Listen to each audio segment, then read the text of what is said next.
Hello, Bob Wells here, and welcome back to the Undercurrent Stories podcast, where we dive deep into the hidden depths of our world, one fascinating guest at a time. In fact, in today's episode, we're actually going to be rocking all over the world.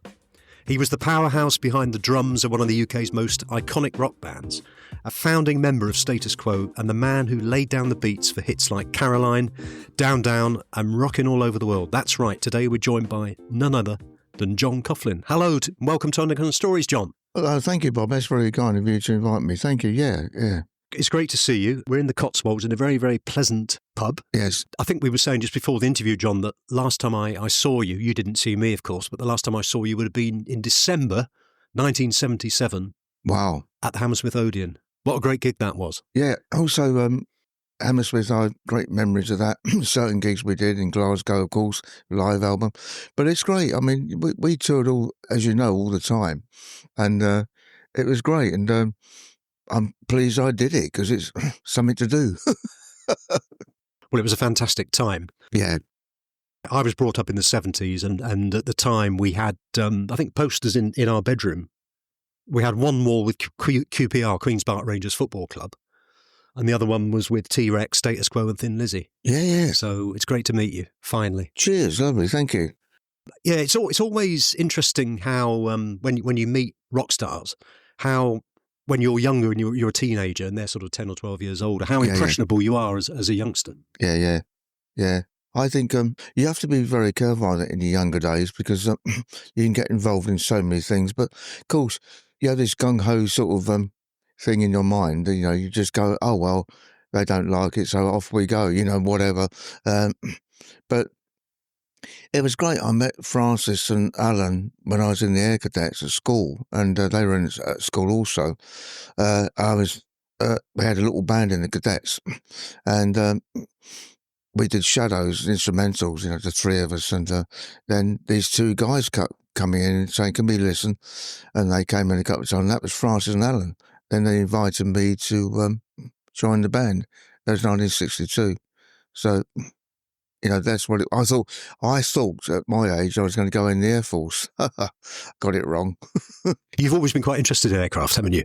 Yeah, I have. Yeah, it was when I was at school in Kingston Comprehensive. There was a guy called Stephen Ainsworth. I think he said, you like planes, don't you, John? I said, especially military. He said, right, in that case, join the ATC. I said, what's that? Air Training Corps. And sure enough, we cycled up there, met the CO and got a uniform and was in the Cadets, for 2 years. And we got some aeroplane rides and things, as you do in Chipmunk. Then you're staying at certain RF bases and I think the first one was Cologne near Bath, and the second one was in Sussex somewhere. I'll think of it in a minute, but I've gone blank all of a sudden. I think it was where Douglas Sparta was based, I think. But it was great, and one thing leads to another, as you know, and it was great. And if I hadn't joined the Air Cadets, I probably wouldn't have met Alan and Francis. It's interesting how things happen, isn't it, like that? Oh, yeah. Tell us about the drumming, John. I mean, in terms of, I can imagine it being a very, very interesting time in the early 60s. What made you take up the drums as opposed to, say, guitar or vocals? I think what it was, Mum and Dad in those days are very good at ballroom dancing. They used to love that. And Dad bought records and things and albums and Joe Loss and stuff like that, orchestras and big bands. And I listened to it. Of course, they'd take me to CPH, Crystal Palace Hotel. It'd be a dance night on a Friday night or Saturday night, whatever it was. And I'd sit and watch a drummer, and I thought, I could do that. Little did I know it's harder than I thought.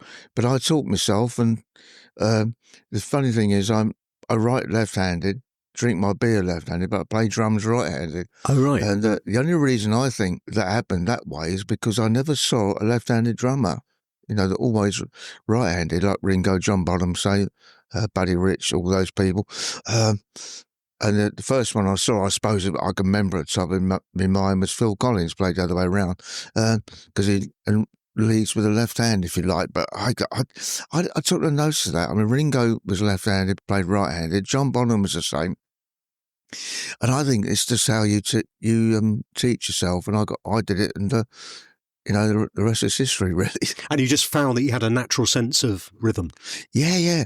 I love the shuffle and the I remember when we did the shuffle in my chair, it was at two hands, on a snare drum as well, playing the offbeat and the shuffle. But it was good, it works. And I just enjoyed drumming. I mean, I remember picking up the guys' guitars and things and thinking, God, this feels rather strange.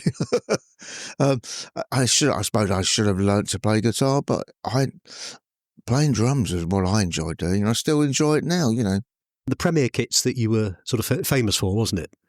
Yeah, Premier drums were great with me. They looked after me extremely well. I remember one situation, there was Eddie Haynes, a representative from Premier Drums, used to come see me on tour and make sure that the drums are okay.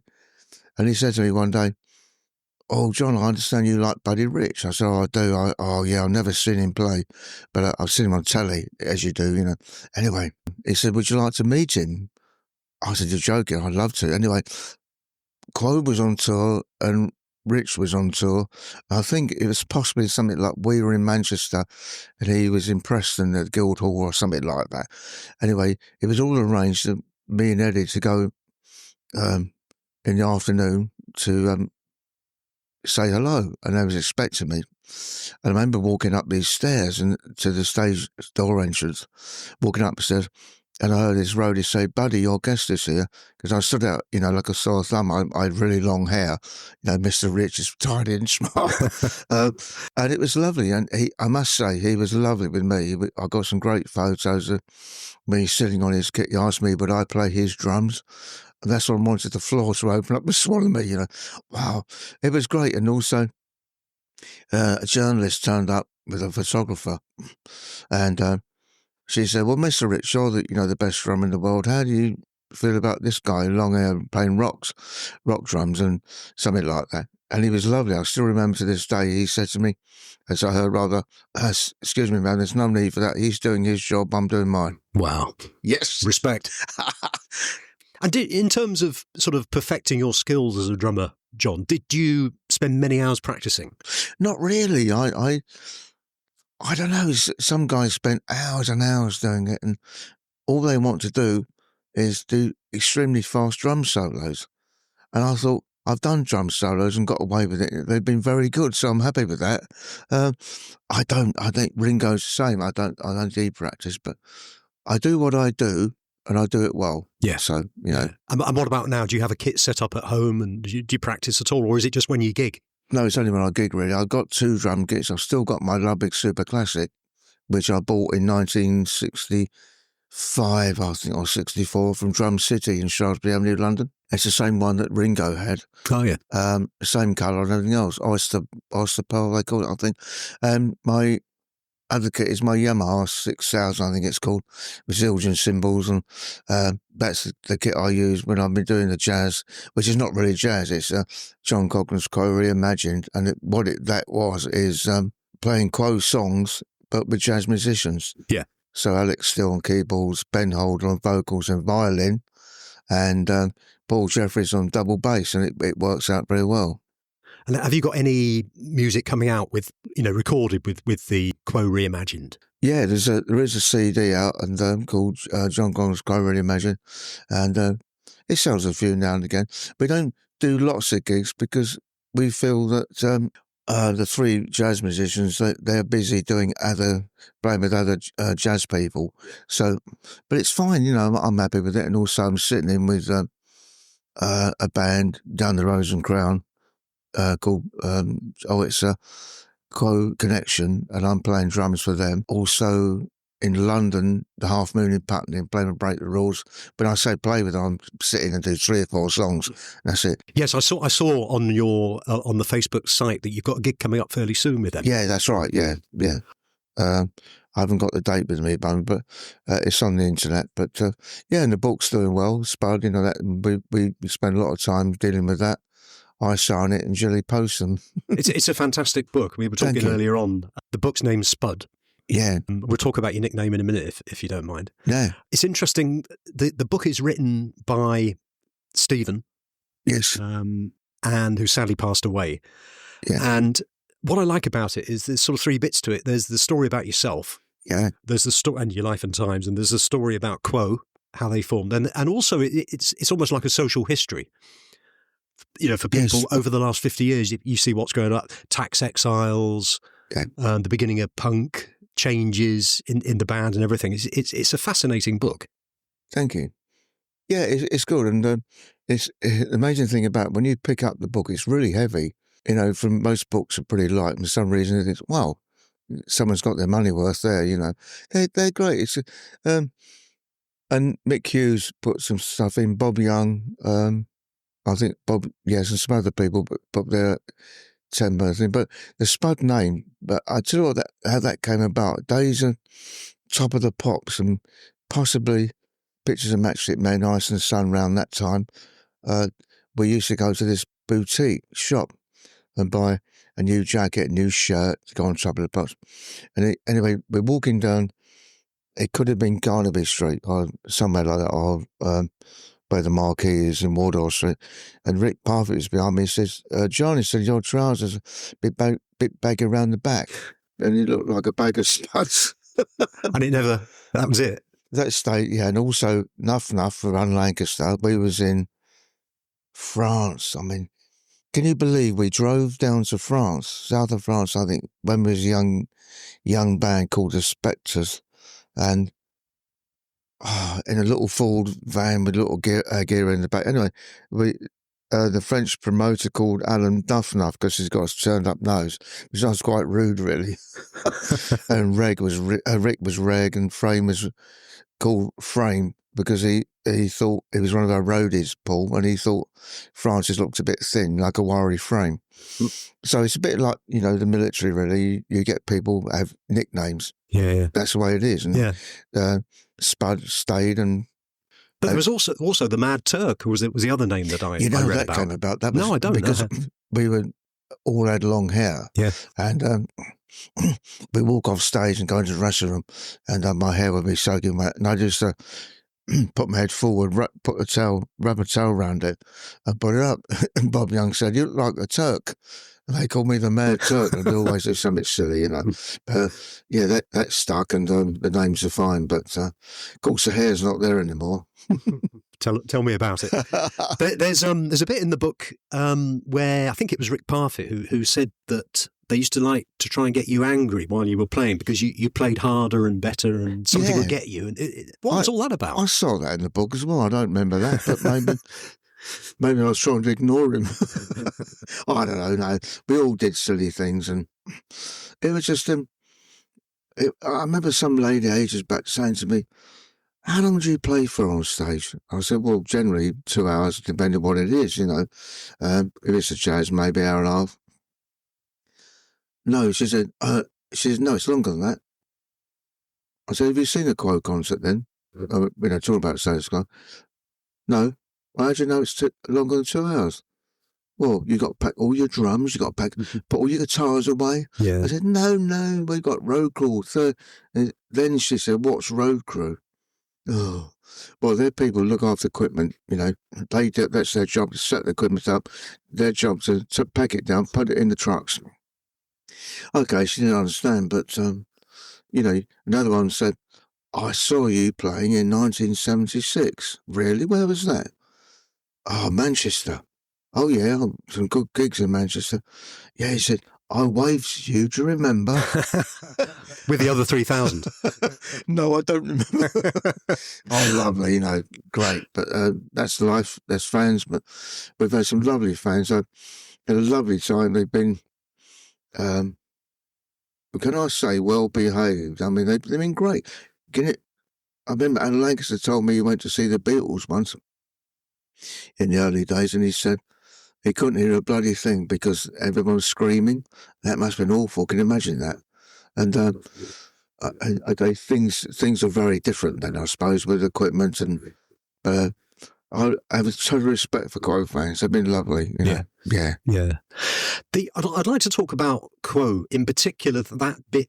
Sort of at the end of the 60s, I think Matchstick Men was 1968. It was number one, wasn't it? And then that bit between then and 1972, I guess, 73, when Paper Plane and Caroline came out. Yeah. Because there was a huge transition both in image and in the musical style. Yeah. I remember, Andy, do you remember watching Caroline on Top of the Pops? I do, yeah. And it was so different from everything at the time, because at the time you had the prog rock stuff going, you had all the glam rock stuff, which I quite Oh, liked. yeah. Slade, T-Rex, Sweet. And then you guys just dressed in denim, very macho, powerful and all the rest of it. And that formula you had with the guitars and the drums and the music, there was nothing quite like it. Well, what it was, it really owed that bit to Bob Young, because he was our roadie and he became our tour manager. And we were, I suppose, with Matchstick Men, Ice in the Sun and all that, we were in a pop band. I think things were dropping off. So, but Bob said, look, I've got a better idea. Grow your hair long, get rid of those silly shirts and baggy trousers and all that stuff. Wear jeans and a T-shirt. So we got to deal with, I think Levi's or something like that, wear their jeans, jean jackets and stuff. And went on stage. I remember one time we played a gig somewhere. That's right. Bob said, don't do, dare I say, the top ranks and all that, and play universities and colleges. Anyway, so that's what we did. We started to grew our hair long. But we said to Bob Young, look, we've got this idea. We don't want to be announced. It's like to walk on, peace, love and doves and all that, be cool, and all that. And this guy said, no, you can't do that. We said, why? I always walk on, announce the band. Oh, all right. So Bob said, look, okay, let him do it. Anyway, this is great. You'll love this. And it was a college, and all you could smell was Wonga. Marijuana, right? Blimey, smell like flipping heck. Anyway, he walks on stage. Of course, all the college, and it's Dave or Pete, whatever. Hello. The band's here that you've been waiting for ages. Ladies and gentlemen, they're here. You've got to be worth. It was wonderful. And I thought, oh, well, thank you. Yeah. We are Status Quo, by the way. Oh, yeah, sorry. Yeah. But those are great memories. And another one I remember, I must tell you, an Australian tour package with Status Quo, Slade, Lindisfarne, and a band called Caravan. Oh, yeah. And we all flew to Sydney, I think it was. We're knackered, obviously, a long way, and we got ushered into this room to do an interview about the future tour. Anyway, so we eventually got to a hotel and got some sleep. And we were told, by the way, lads, when you fly internally in Australia, like, say, fly from Sydney to Perth or Sydney to Brisbane, anyway, they got these undercover police on the plane. Why? Well, I suppose they think, because it was 4 bands and 4 road crew, so, quite a lot of people, long hair, rock and roll. So this went on for the whole tour, right? And so the thing is, you can picture it, right? I think it's 3 or 4 detectives, say, or policemen, Australian police, sitting on the plane. They sit at the back, so they keep an eye on us. And we all knew, everybody, all the road crew, all the bands knew, so we were on their best behaviour for 2 or 3 weeks, wherever it was. I remember getting off the plane when we, I think, got back to Sydney to disembark and fly back home to England. I said, hello, mate, all right, how you doing? Yeah, we're okay, mate. Did you arrest anybody? No, we didn't. Get off the bloody plane. Yippee. They didn't arrest anybody, no, because we knew. Yeah. But not that we want to do anything silly anyway. I don't think we were really like that. I mean, but... So the bit after Matchstick Men, before the sort of 71, 72, when you became very big, immediately after Matchstick Men, did you feel like pop stars then, or did you still feel there was a lot of work to do? I think it was probably still a lot of work to do. We didn't know how long we could go on like that.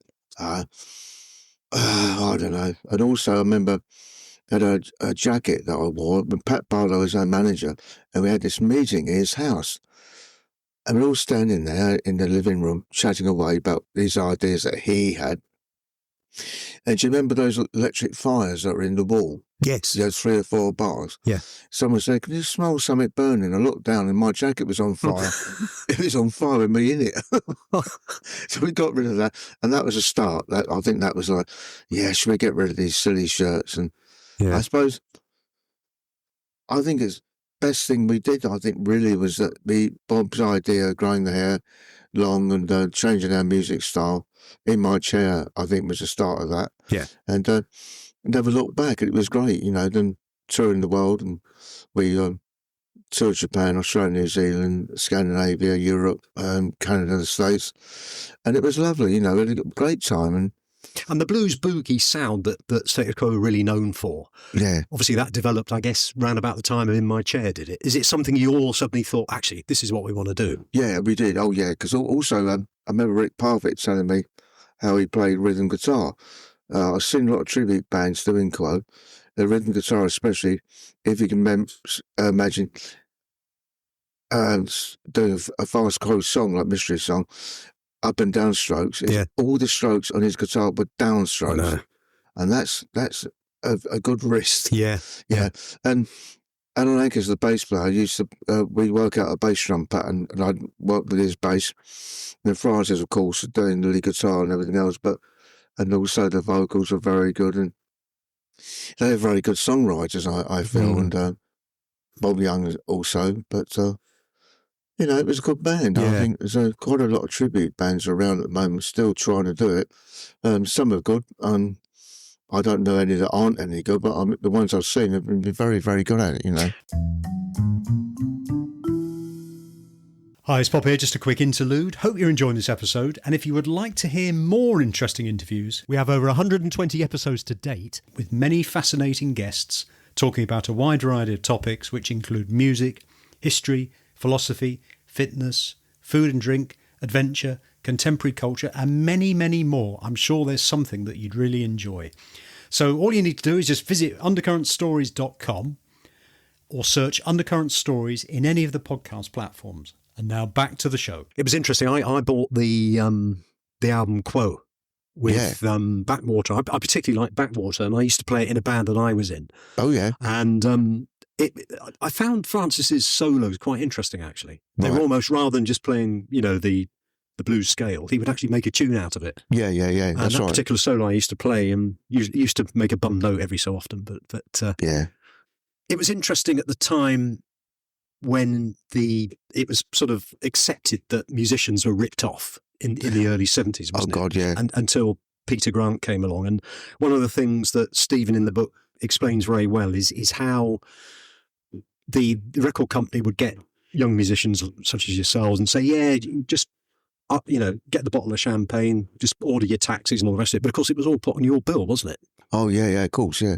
And then Peter Grant came along, the manager of Led Zeppelin, quite confrontational. He sort of almost, he wanted to look after the musicians, i.e. Led Zeppelin, and then that sort of manifested itself to other bands as well, didn't it? Were you aware? I mean, did you feel that happening at the time? Well, we were told by other bands, you get this, did you know you're being ripped off, guys? Oh, no, we're not, no, because you trust your management, you trust the record company, you trust whoever. And I suppose then if you delve into what went on in the past, you probably found that you did. I mean, the first time we flew to Australia to play the first Quo concert, the record company sent us first class. And you think, well, that's great, but we probably paid for it in the end. Yeah. I'm sure someone's not going to cough up the money when we can go ordinary, economy, whatever. But, we've done it at Qantas once, first class. It's very nice. And while we're on the subject of money, and I promise it won't be the whole rest of the conversation, but the 1970s was obviously a big period of very high taxation. We think we've got high taxes now, but the 1970s was crazy. And of course, you went to the Isle of Man. Yeah, I tell you what happened. We were told, you won't believe this, but we were paying 94%. But what's the point in bloody working? It's 90. Well, I was told it's 94. I'm sure it was. And me and Carol got divorced, my first wife, and then we were told we got to get out of the country. Rick Parfitt went to Jersey. I went to the Isle of Man purely because I had friends in the Isle of Man, and a couple of rich friends of mine said, Johnny, why don't you come and live in the Isle of Man? So I remember I had a Range Rover, and I drove that across, got the ferry from Liverpool, went to the Isle of Man, and loved it so much. I've always found the Isle of Man, I don't know if you've ever been, but it's party. Yeah, it's good. It's like the Isle of Wight, probably, or Jersey. They're all, there's always someone up for going out, having a good time. But we're supposed to do a year out. I ended up staying there 10 years. Oh, wow. It was Pam Ayres lived there as well. Pam was a friend of ours. There was the Bee Gees also, because the Bee Gees are majority. I don't know sure which ones, but their parents run a post office in the Isle of Man. So they're Manx, really, but they're made out of Australia. And I remember going to Ronsley Airport to fly to London to do a Quo concert, and the Bee Gees were there at the same time. And so we're chatting away, and it was their first American tour. And they said, we're not sure how it's going to go. And I said, I reckon you'll do well. You know, we tried American, it didn't happen, but you got to try at least. I think we should have done what a lot of bands do, is move to America and live out there for 6 months, whatever. I don't know how long bands do it for. But I think we were spoilt. We had Europe, Scandinavia, England, and going down selling out concerts. So I think, let's go back home, you know. And I think that's probably where the downfall was. But that's good times. The funny thing about America is we were quite well known in some state.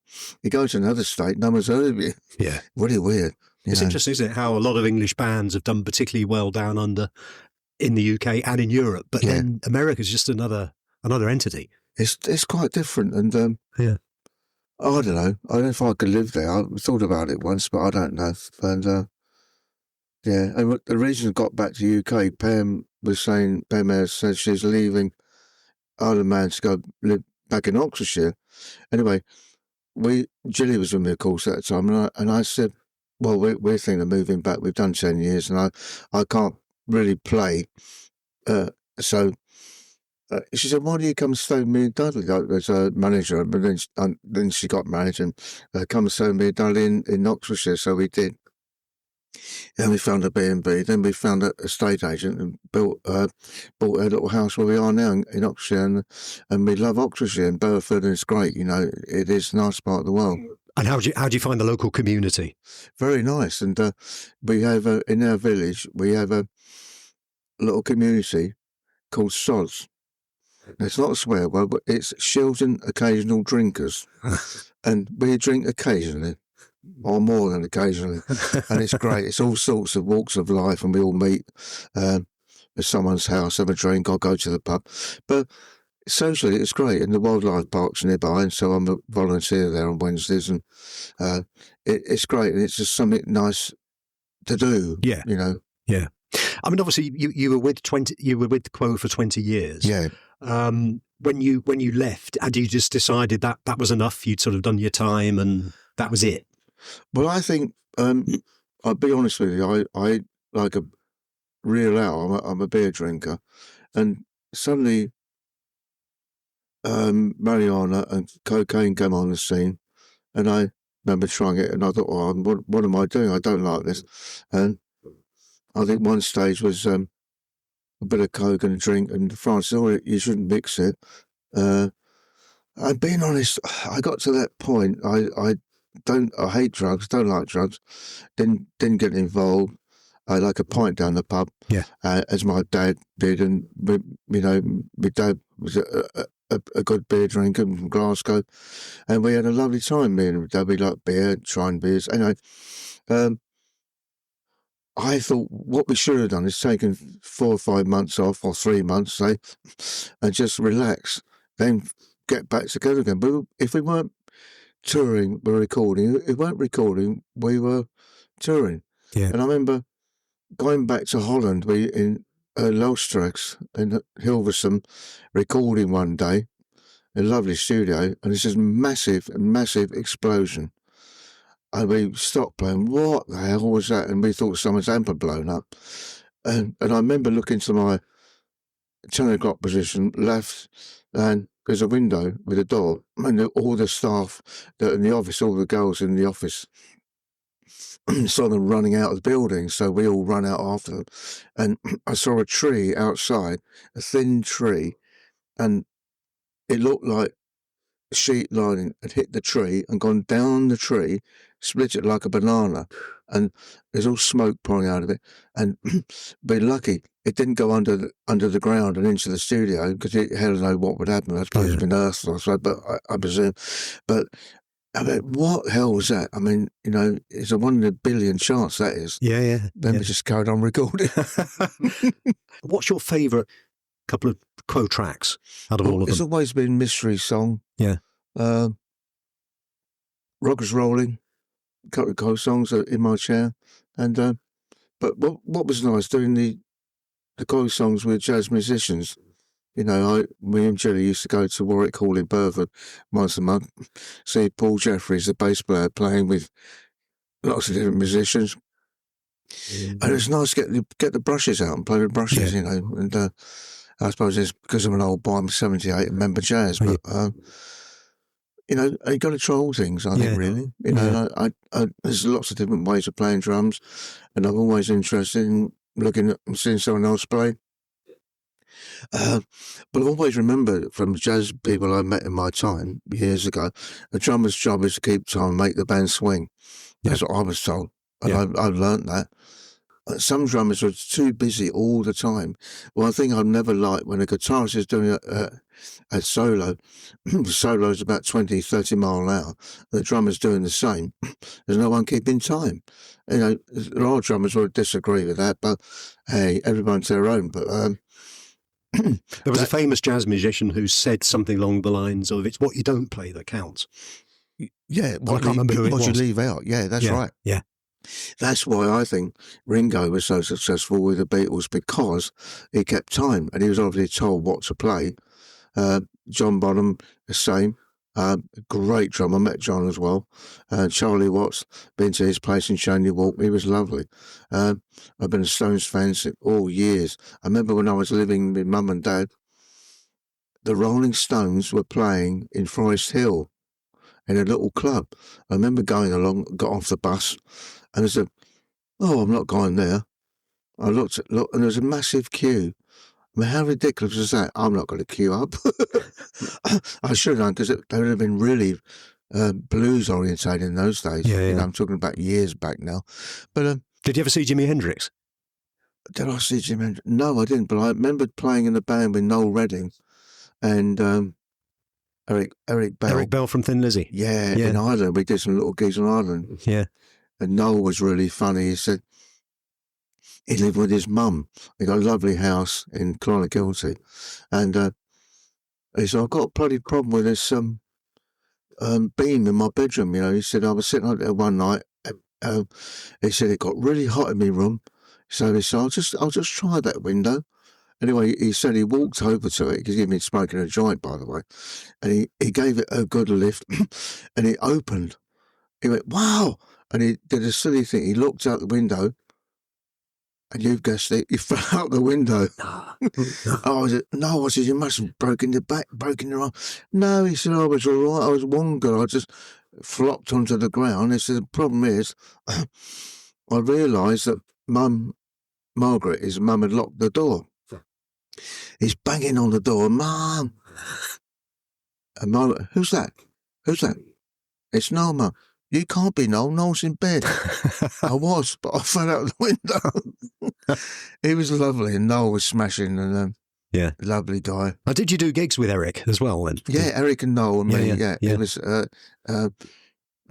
Noel Redding called Hendrix henpacked. He says always henpacked. But, no, I never got to saw. I remember seeing bands. We saw Led Zeppelin. I'll tell you how we got to see Led Zeppelin. Whereas Colin Johnson said to me about, we need a support band for an English tour. And I was a Pretty Things fan. And I said, "Colin, why don't you get the Pretty Things to support?" He said, "That's a good idea." I said, "Yeah, because they got Peter Grant, a good record deal in America, And so we got that. And Phil May said to me, "Oh, John, thanks for including." I said, "Phil," I said, "I've been a fan of yours, since they had Viv Prince playing drums, because then it was Skip Allen playing drums, Viv in the early days. And to say thank you, like the last gig, they gave us tickets to go and see Led Zeppelin. So we went with the Pretty Things to see Led Zeppelin. Oh man, they were great. And Francis said, "Oh, John Bonham's great, isn't he? What a great!" So we've been all backstage to say hello to everybody with the pretty things and everybody. And I remember saying quick hello to John Bonham, and you won't believe this. Gone backstage to have a glass of ale, a glass of wine, whatever. There was a band playing backstage. They had a band playing as well. So you think that's unusual. Anyway, it's great, and some nice things have happened, and good memories of the pretty things, Rolling Stones, the Beatles, all sorts of people, really enjoy it. As well as the other projects that you had, it was interesting, the Frantic Four reunion concerts. Yeah. How did that feel? And how did it come about, John? That was great, and I got a message from Jilly. Jilly took a phone call saying that Francis wants to get the old band back together. And I thought that's unusual. So anyway, we all got together, and it was I can't remember him. Rather large gentleman got us all to do it. Was he the filmmaker? Yeah. I'm trying to remember. Yeah, it was in the book. I'm trying to remember his name as well, John. And I should remember. Yeah. But anyway, we rehearsed it. He got us all together at Shepperton Studios, and we played through a number. Then we decided, that works out well, and we did 2 weeks rehearsal. The only thing was, Shepperton Studio is, as you know, made for making films. It's all soundproof. Yeah. And made my drums sound like a cardboard box. But, it's all much quieter than it would have been, of course. But then a tour came up, and I said, well, I'd love to do a European tour as well as so we did a British tour. And it was great, and we couldn't believe the response we got. All the lovely Quo fans, and so lovely. But the most funniest thing was, there was a rule in the band, I think it made by Mr. Rossi, because Rick Bobby said, don't drink anything before we play.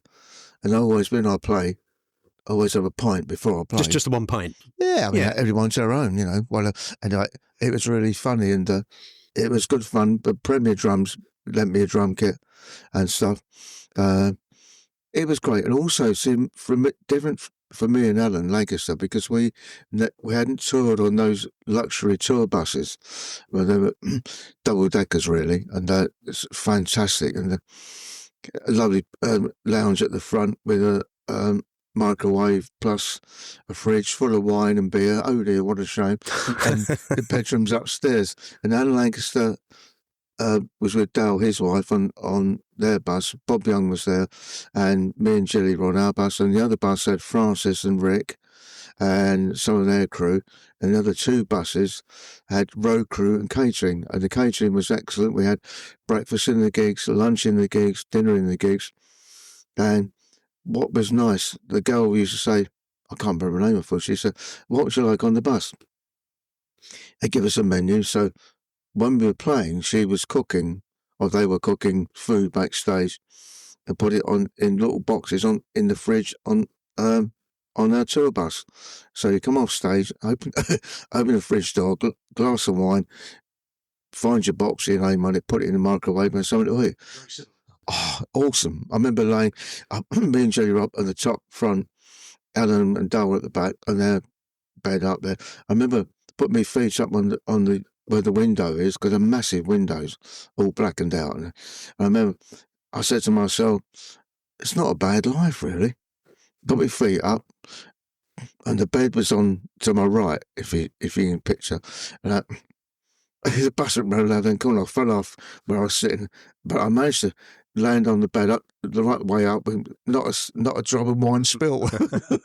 For those of us who haven't been on those tour buses, and apart from the time you fell off, does it feel like you're travelling, or is it fairly smooth? Oh, they're lovely and smooth. Yeah, they're lovely and slept well. Yeah, and they're great. Makes such a difference. And they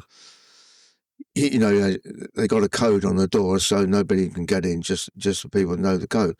But it was lovely, and great drivers, and I recommend it. Phoenix Busing, they were called. Mm-hmm. Then I think another company took them over, I'm not sure. But you still see they're sort of bit smaller than a London double-decker, bit lower, but they were great, and I reckon that's the way to go. I think Francis, actually, I think going back sometime now, hired one to go on holiday somewhere. The great thing about it, if you don't like it, you just drive off somewhere else. You know? Yeah. That's what I like about you motor. did. Am I right in saying that you did 1 year with the Frantic Four, and then the next year you did the Frantic Four again? Yeah, we do European tour as well. I can't remember where we played now.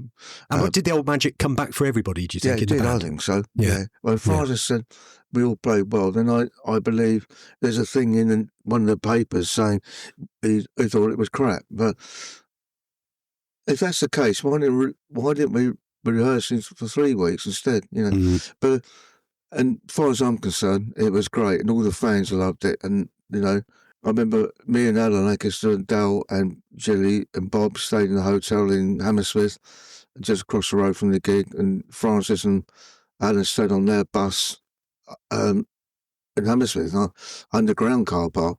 So I don't know, you know, go a nice hotel. I went to the bar with Alan, and his fans are lovely. You know, just come up for a photo and an autograph. They were very kind and not hassling you. And it was great. Then we got back on the bus and carried on the tour. But I recommend it. Those buses are great. It's the only way to go. It sounds good. What do you think of the contemporary live music scene? I don't. Would you explain what that is? Yeah, I mean, in my own opinion, there don't seem to be as many what I would call bands around. No. It's very much solo artists being promoted by the labels these days. Well, I remember seeing something on TV once. I can't remember who it was, fortunately. Well, in the band is blah, blah, blah. And I thought, hang on, who's playing drums? Who's playing guitar? Who's playing bass, keyboards? And because they were dancers. It's not a band. I'm sorry, it's not a band. And bands record in a studio with guitars, bass guitar, drums, keyboards, saxophone, whatever section you got. And I listen to things on the radio sometimes, and I think that's not a drum kit, that's a bloody computer. Yeah. You know, and it's all, and it has no feel about it. And I rarely play records at home these days because I can't be bothered. But I think, having said that, when I do play, it's Led Zeppelin, the Beatles, or the Rolling Stones, because proper instruments are proper bands, I'm afraid. A lot of people will disagree with me, but I'm saying, hang on, it's like someone being a solo singer and just turning up at a gig with a load of backing tracks. I suppose, okay, we have to accept that because that does happen now. It happened in my pub, fun enough. Couple of singers, a girl singer, and she had a good voice, but you know, I suppose it is a sense of having, you don't have to pay for a band to play as well, which is probably a cheap way out of it, but I don't know. Well, I'm a drummer and I've been playing drums since I was 15, and I still play drums now occasionally, and I enjoy it still. And I've always said, if you don't enjoy it, you don't have to do it. No. You know, there's no reason, I've got to play drums because I've got a drum kit. Well, no, I'm going to Australia again sometime this year, me and Julie, and I'm sitting in with James Morley, got a really good band. We're playing Melbourne and Sydney, I believe. And so that I played with Sydney last time. It was great. It was a great gig, and the gig was sold out because they did Quo tribute as well, but they also do Fleetwood Mac, and I'd love to hear I love Fleetwood Mac. So you play a bit of Fleetwood Mac as well? Oh, no.